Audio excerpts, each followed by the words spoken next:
Hello बच्चों। तो हम इस चैप्टर का बहुत ही इंपॉर्टेंट टॉपिक पढ़ने जा रहे हैं। क्या है कि bar magnet as an equivalent to solenoid.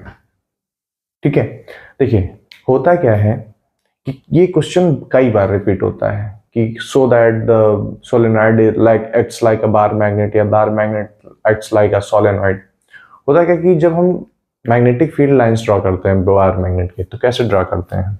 Normal हम एक बार मैग्नेट लेते हैं और हमने कल बनाया था ऐसे,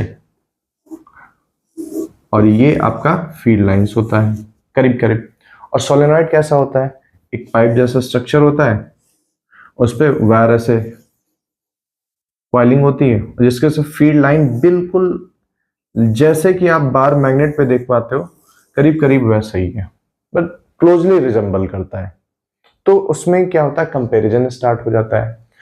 तो कंपैरिजन को हमें प्रूव भी करना आना चाहिए। मैथमेटिकली हम उसको प्रूव कैसे कर सकते हैं, क्योंकि देखने में तो सेम लगता है।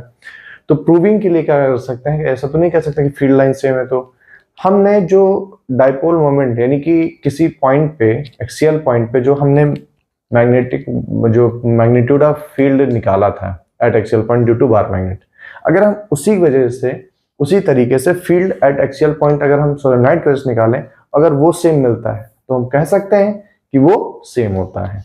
ठीक है,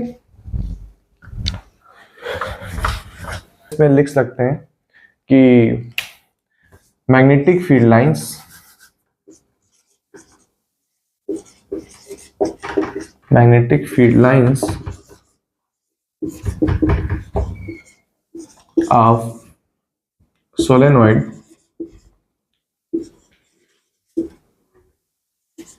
resembles very closely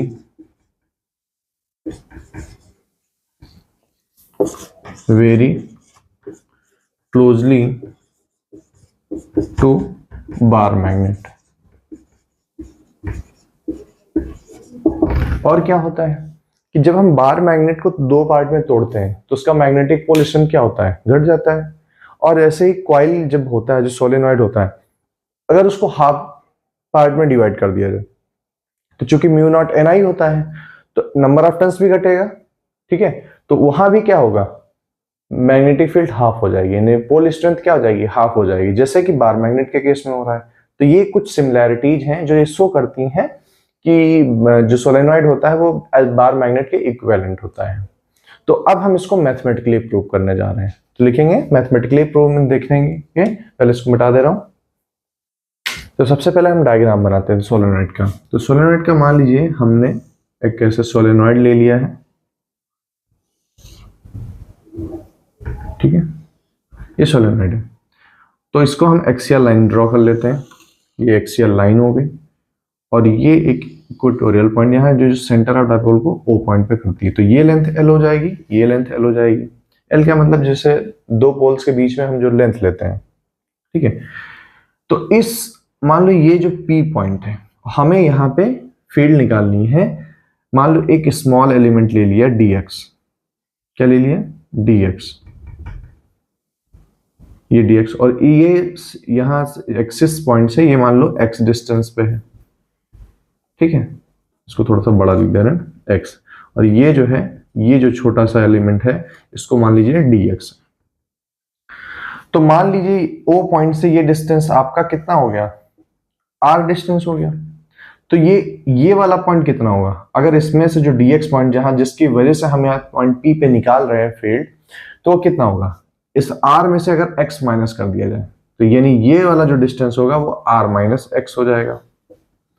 अब चूंकि ये क्वाइल है तो इसका कुछ रेडियस होगा, तो रेडियस हम मान ले रहे हैं, चूंकि ये सर्कुलर भी होता है तो इसका रेडियस मान लीजिए स्मॉल a है। ठीक है, अब आपको अगर याद हो, फील्ड के केस में हमने इलेक्ट्रिक फील्ड वाले केस में करा था, due to circular coil at axial point, formula क्या था, तो हम इसको लिख सकते हैं field at point P due to small current carrying dx, तो क्या हो जाएगा, फील्ड हो जाएगा। म्यू नॉट फार्मूला यूज करते हैं, तो mu naught n I a. अच्छा, मान लीजिए यहां पे जो let small n be the number of turns per unit length, per unit turns,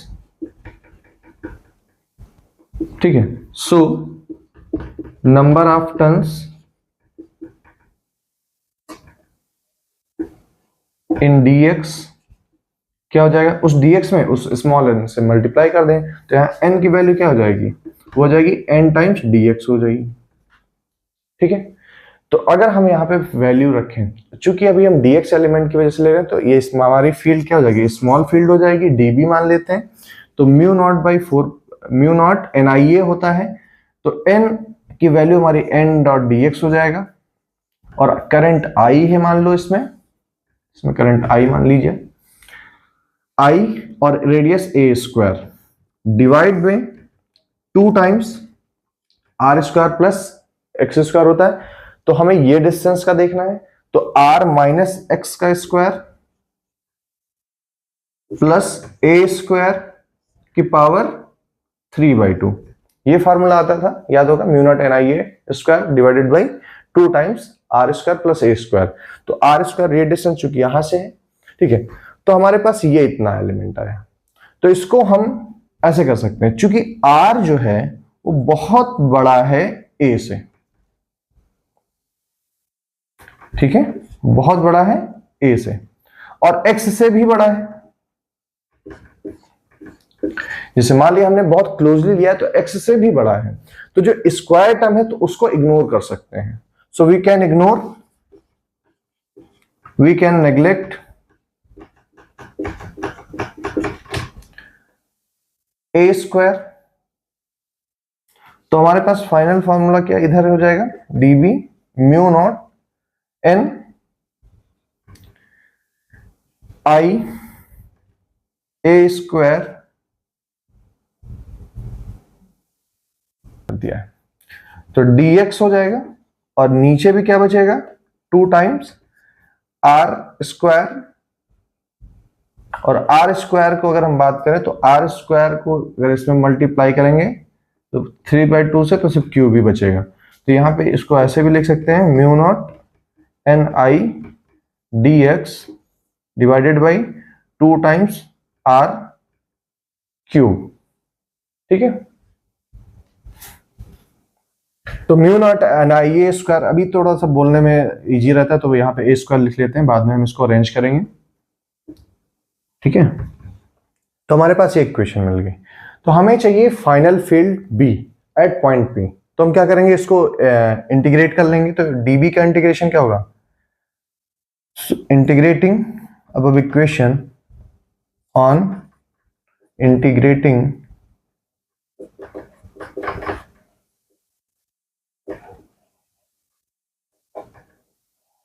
अब इक्वेशन,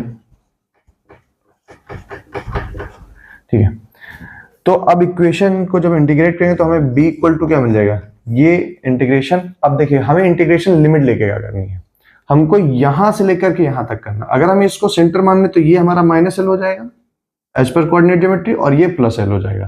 तो यानी कि हमें -l से +l लिमिट की लिमिट लेनी है, ठीक है। तो -l से +l, और फार्मूला हमारे इसमें mu naught NIA square dx, नीचे डिवाइड में रहेगा 2r क्यूब। तो देखिए इंटीग्रेशन का मतलब होता है जोड़ना। तो इंटीग्रेशन का जोड़ने का मतलब ये है कि किसी भी की डायमेंशन क्या होती है, 3 डायमेंशन होती है। तो किसके रिस्पेक्ट में जोड़ा जाए, अगर लेंथ के रिस्पेक्ट में जोड़ना तो लेंथ ही बढ़ेगी, बाकी चीजें सेम रहेंगी। अगर विड्थ के रिस्पेक्ट में जोड़ना तो विड्थ बढ़ेगी, लेंथ सेम रहेगी, बाकी चीजें सेम रहेंगी। तो हमें x के रिस्पेक्ट में इसको इंटीग्रेशन करना है। तो म्यू नॉट में क्या कोई x के फंक्शन है, नहीं। n कोई x का फंक्शन है, नहीं। I कोई x का फंक्शन है, नहीं। a कोई x का फंक्शन है। तो जो नहीं है वो कांस्टेंट हो जाए और वो बाहर आ जाएंगे। तो बाहर अंदर क्या बचेगा, सिर्फ इसको ऐसे लिख सकते हैं, mu naught NIA square divided by 2r³ और यहां से ब्रैकेट हो जाएगा -l से +l के लिए dx। अब इसको हमें थोड़ा सा जगह की जरूरत पड़ेगी तो हम यहाँ पे मिटा दे रहे हैं। हमारे पास जो वैल्यू आने वाली है तो इंटीग्रेशन करेंगे तो μ0 NIA² अपॉन 2r³। अब dx का इंटीग्रेशन क्या आएगा, वो आएगा x और अपर लिमिट आपका क्या है +l, नीचे का -l। तो जब लिमिट को रिजॉल्व करना है तो upper limit minus lower limit, तो देखिए ऊपर वाला प्लस है तो x यहाँ पे l हो जाएगा और नीचे वाला -l तो माइनस प्लस हो जाएगा, तो टोटल कितना आएगा 2l हो जाएगा। तो μ0 NIA² 2l हो जाएगा। कितना हो जाएगा 2l हो जाएगा। अब ये वैल्यू को हम यहां से 2r³ रख रहे हैं। अब देखिए हमें इसके लिए जैसे हमें जब परमिबिलिटी का फॉर्मूला सॉल्व करना था तो कांस्टेंट वैल्यू में जनरली μ0/4 होता है। तो हम क्या करें कि 2 से ऊपर और नीचे मल्टीप्लाई कर रहे हैं, तो ये हमारे पास 2π से है ना, तो 2π से अगर मल्टीप्लाई कर दें ऊपर और नीचे तो क्या मिलेगा, कोई वैल्यू में कोई चेंज आएगा, कोई चेंज नहीं आएगा। तो अब जो आएगा क्या हो जाएगा 2 टाइम्स 2 मान लो इधर हो गया μ0 NIπA²